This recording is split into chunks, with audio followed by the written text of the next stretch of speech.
ଫସଲରେ ସାର ଦଉଛ? ହଁ ଫସଲରେ ସବୁବେଳେ ସାର ଦଉଛି। ରୋଗ ପୋକ ଲାଗିଲେ କଣ କରୁଛ? କୀଟନାଶକ ଦଉଛି। ତମେ ରାସାୟନିକ ସାର ବ୍ୟବହାର କରୁଛ? ଆରେ ଆରେ ଗୋପାଳ ଭାଇ, ତମର ପରା ଦେହ ଖରାପ, ତମକୁ ଡାଇବେଟିସ୍ ହେଇଛି, ଆଉ ତମେ ରାସାୟନିକ ସାର ବ୍ୟବହାର କରୁଛ? ରାସାୟନିକ ସାର ବ୍ୟବହାର କଲେ ମୋର ଅଧିକ ଉପାର୍ଜନ ହେଉଛି, ମୁଁ ଭଲରେ 2 ପଇସା ପାଉଛି। ମୁଁ କ'ଣ ଦରକାର ମୋର ସେ ଖତ ଫତ କରିକି କରିବାର। ଏହା ଦ୍ୱାରା ତମ ଦେହ ଆହୁରି ଖରାପ ହେଇଯିବ ଯେ। କିଛି ହବନି, ଏତେ ଲୋକ ତ ଖାଇଲେଣି କେହି କିଛି ହଉନାହାନ୍ତି, ଆଉ କ'ଣ ଅସୁବିଧା ହେଇଯିବ? ତମେ ଗୋପାଳ ଭାଇ ଜାଣିନ କି? ନା ମୁଁ କିଛି ଜାଣିନି। ଆମର ପରା ରାଜ୍ୟ ସରକାର ଆଉ କେନ୍ଦ୍ର ସରକାର ମିଶିକି ପ୍ରାକୃତିକ କୃଷି କରିବା ପାଇଁ ଏବେ ପରାମର୍ଶ ଦେଲେଣି, ଆଉ ଟ୍ରେନିଂ ମଧ୍ୟ ଦେଲେଣି।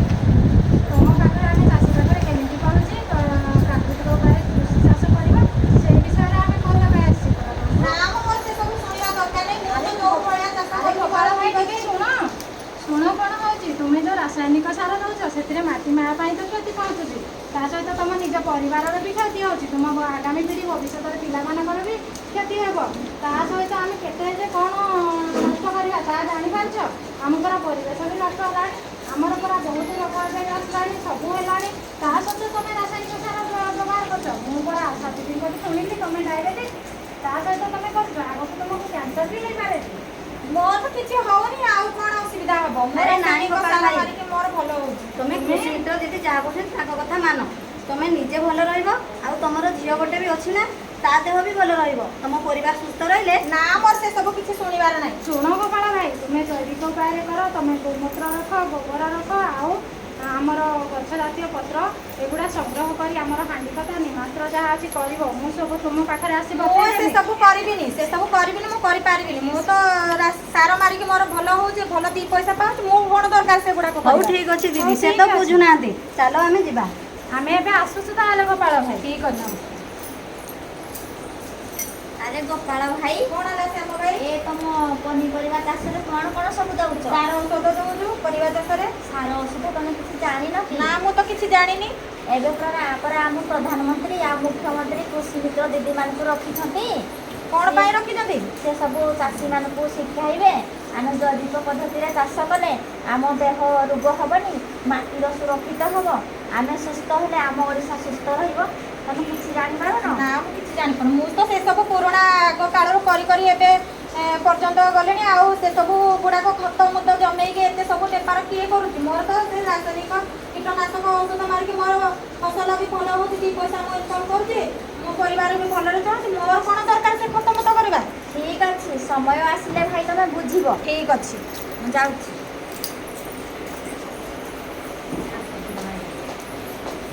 ସାନ ଦିଦି, ତମେ ଆଜି ସ୍କୁଲରେ କ'ଣ ପଢ଼ା ହେଲା ଜାଣିପାରିଲ ନା? ହଁ ମୁଁ ଜାଣିଲି।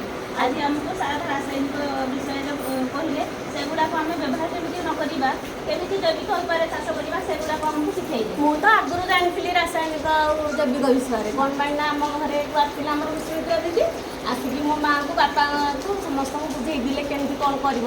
ଆମର ବି ଗାଈ ରଖିଛୁ, ତେଣୁ ଗୌମୂତ୍ର ଆଉ ଗୋବର ପାଇବାକୁ ଆମର ସୁବିଧା ହେଉଛି। ଆଉ ମୋ ମାଆ ବାପା ଯାହା ସେମାନେ ଶିଖେଇଲେ, ସେମାନେ ସବୁ ଗୋମୂତ୍ର ଗୋବର ରଖି ସବୁ ପତ୍ର ସବୁ ତୋଳିକି ସେମାନେ କରନ୍ତି, ସବୁ ଅର୍ଗାନିକ୍ କରିକି ସବୁ ଜୈବିକ ଉପାୟରେ ସାର ବହୁତ ଦିନ ମାଟି ଲାଗିକି ଟିକେ ବନ୍ଧ ହୁଏ।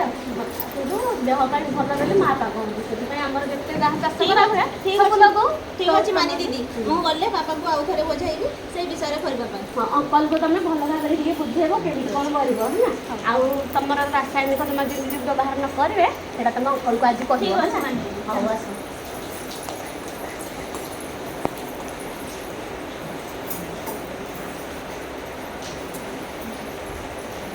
ବୋଉ ବୋଉ ଆଜି ସ୍କୁଲରେ ବହୁତ ପାଠ ପଢ଼ା ହେଉଛି। ବୋଉ ଆଜି ଆମକୁ କେମିତି ଜୈବିକ ଚାଷ ବିଷୟରେ ବୁଝାଗଲା। ସାର୍ ଆମକୁ କହିଲେ ତମ ଦେହ କେମିତି ସୁସ୍ଥ ରହିବ, କେମିତି ଆମେ ରାସାୟନିକ ପଦ୍ଧତିରେ ଚାଷ କରିବା ନାହିଁ, ସେଗୁଡ଼ାକ ଆମକୁ ଶିଖେଇଲେ। ଆମେ ଯଦି ରାସାୟନିକ ସାର ବ୍ୟବହାର କରିବା, ମା' ଆମକୁ କିଡ଼ନୀ କ୍ୟାନ୍ସର, ଲିଭର ସବୁକିଛି ଖରାପ ହେବ। ସେଥିପାଇଁ ଆମକୁ ସାର୍ କହିଛନ୍ତି, ସରକାର ବି ଆମକୁ ବୁଝାଇଲେଣି ଆଜିକାଲି ଆମ ପ୍ରାକୃତିକ ଚାଷ ଉପରେ ଅଧିକ ଧ୍ୟାନ ଦେବା ପାଇଁ। ସେଗୁଡ଼ାକ ବାପାକୁ ମନା କରିବୁ ଦେବେନି।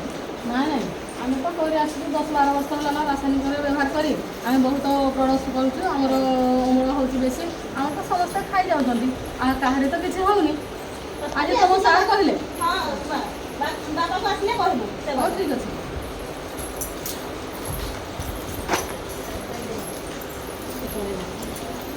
ମା' ହଁ ସ୍କୁଲ ଯିବାର ଟାଇମ୍ ହେଲାଣି। ହଉ ଠିକ୍ ଅଛି କ'ଣ କିଛି କରିଦିଅ ମୁଁ କିଛି ଖାଇକି ପଳେଇବି।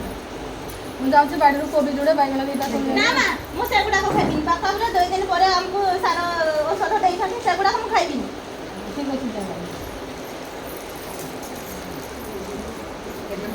ମା ମା ମୋତେ ଖାଇବା ପାଇଁ ଦିଅ। ହଉ ସାର୍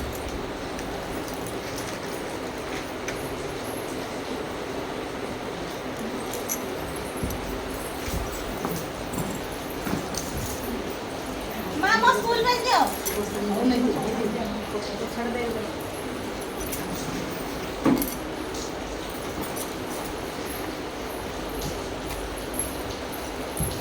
ମା ମୋର ପେଟ ମୋର ମୁଣ୍ଡ କ'ଣ ହେଇଯାଉଛି। ମା ମୋର ପେଟ ମା ମୋର ମୁଣ୍ଡ ମା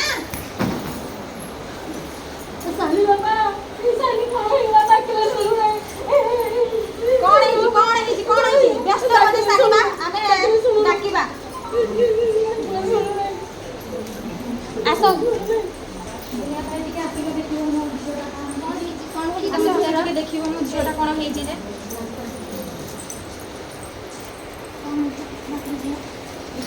ମୋ ଝିଅର କ'ଣ ହେଇଗଲା ଡାକିଲେ ଶୁଣୁନାହିଁ